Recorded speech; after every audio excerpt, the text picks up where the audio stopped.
DJ विकास लीगा सीतामढ़ी।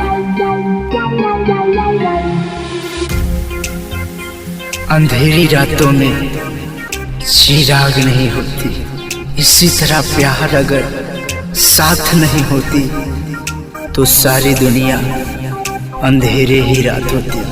जुदाई कइलू विदाई भइलू, भुलाई गइलू रोलाई गइलू।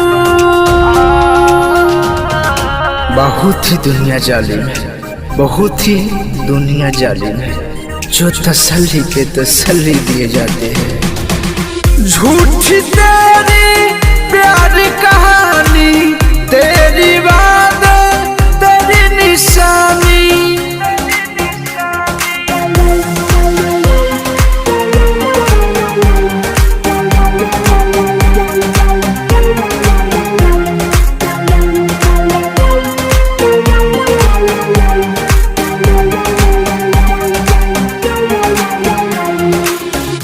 मोहब्बत की कोई दर्द नहीं समझता है, अरे मोहब्बत की कोई दर्द नहीं समझता है।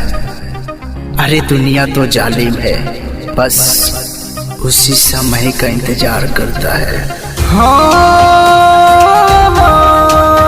ला ला ला ला ला ला। तेरी बातों को दिल में बसाया, अपनों से भी तुमको सजाया।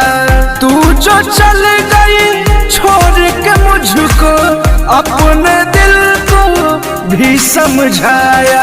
डीजे विकास लीगा सीतामढ़ी।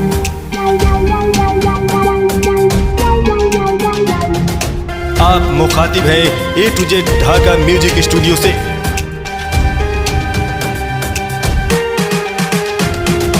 बारिश की भी कोई रात नहीं होती, अगर चल जाती है मोहब्बत छोड़ के तो कभी साथ नहीं होती।